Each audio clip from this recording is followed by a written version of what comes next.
आप देख रहे हैं आवाज इंडिया टीवी। आज देखते हैं ओबीसी की बीजेपी में कितनी अहमियत है। बीजेपी को ओबीसी के वोट तो चाहिए, लेकिन बात जब हक अधिकार की आती है तो जाति आड़ी आ जाती है। ओबीसी के नेता चाहे कितने भी महत्वपूर्ण क्यों ना हो, वो बराबर नहीं बैठ सकते, क्योंकि मनुस्मृति में ही लिखा है और बीजेपी मनुस्मृति के आधार पर चलने वाली पार्टी है। इसको दो उदाहरणों से समझते हैं। पहला, राम मंदिर के लिए ओबीसी रास्ते पर लड़े। बाबरी मस्जिद ढाने के लिए ही ओबीसी आगे रहे। राम मंदिर के लिए हर घर से एक एक ईंट पहुंचाने के लिए भी ओबीसी ही आगे थे, और बीजेपी को चुनाव में जिताने के लिए भी ओबीसी ही आगे थे। पर हुआ क्या? राम मंदिर न्यास में एक भी ओबीसी नहीं। क्यों? क्योंकि ओबीसी शूद्र है और मनुस्मृति के आधार पर वे किसी धार्मिक न्यास में पद पर नहीं रह सकते। लेकिन ओबीसी इस बात को जब तक जान पाएंगे, बहुत देर हो चुकी होगी। दूसरा उदाहरण है यूपी के दिग्गज नेता केशव प्रसाद मौर्य, जिन्हें कभी भी बीजेपी के शीर्ष नेता अपनी बराबरी में नहीं बिठाना चाहते, क्योंकि वो ओबीसी यानी शूद्र है। केशव प्रसाद मौर्य भाजपा की प्रदेश इकाई के पिछड़े वर्ग के सबसे बड़े नेता के तौर पर जाने जाते हैं। राष्ट्रीय स्वयंसेवक संघ के संपर्क में आने के बाद विश्व हिंदू परिषद, बजरंग दल और भाजपा में करीब 18 साल तक प्रचारक रहे।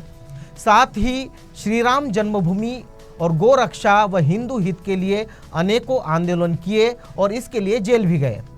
फूलपुर से भाजपा प्रत्याशी के रूप में 3,78,308 वोटों से ऐतिहासिक जीत भी उन्होंने हासिल की। इलाहाबाद को स्मार्ट सिटी के रूप में जो उपहार मिला, उसमें भी इन्होंने महत्वपूर्ण भूमिका अदा की। इतना समर्पण और त्याग करने के बाद भी ना तो वो राम मंदिर न्यास के सदस्य है, ना ही किसी बड़े नेता के साथ कुर्सी पर बैठ सकते हैं। उन्हें बैठने को मिलता है स्टूल, क्योंकि वे ओबीसी यानी शूद्र है। एक वीडियो सोशल मीडिया पर वायरल है, जिसमें मंच पर एक व्यक्ति उत्तर प्रदेश के मुख्यमंत्री योगी आदित्यनाथ के कान में कुछ कहने के लिए आता है, लेकिन मुख्यमंत्री उसे डांट कर बैठने को कह देते हैं।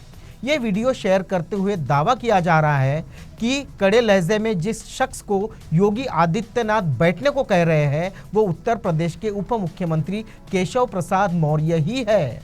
उत्तर प्रदेश के कांग्रेस के ऑफिशियल हैंडल ने इस पर तंज कसते हुए लिखा है, पहले स्टूल पर बिठाया, अब डांट कर पीछे बिठाया। कौन है जिसको योगी जी इतना अपमानित कर रहे हैं?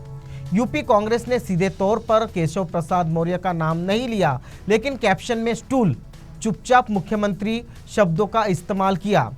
इसी मामले में केशव प्रसाद मौर्य से ट्विटर पर यूजर्स भी बोले, स्टूल की जगह बराबर की कुर्सी पर बैठना है तो आप भी आ जाओ, बीजेपी को छोड़ दो। ऐसे ही किसी मामले में सपा प्रवक्ता और पूर्व मंत्री आईपी सिंह ने डिप्टी सीएम केशव प्रसाद मौर्य पर तंज कसा है। उन्होंने कहा कि केशव प्रसाद अपना नाम बदलकर स्टूल प्रसाद क्यों नहीं रख लेते। उत्तर प्रदेश के उप मुख्यमंत्री केशव प्रसाद मौर्य के समाजवादी पार्टी के राष्ट्रीय अध्यक्ष अखिलेश यादव के ऊपर दिए गए बयान पर पूर्व मंत्री आईपी सिंह ने तंज कसा। उन्होंने कहा कि केशव प्रसाद मौर्य अपना नाम बदलकर स्टूल प्रसाद क्यों नहीं रख लेते। वैसे तो यूपी चुनाव में मुख्यमंत्री दावेदार केशव प्रसाद मौर्य ही थे, पर बीजेपी ने ओबीसी शूद्र को अलग कर सवर्ण ठाकुर योगी आदित्यनाथ को आगे कर दिया। कारण वही मनुस्मृति। तो अब तो आप भी समझ गए होंगे कि केशव प्रसाद मौर्य को बार बार स्टूल पर ही क्यों बिठाया जाता है। समझ गए ना? आप देख रहे हैं आवाज इंडिया टीवी।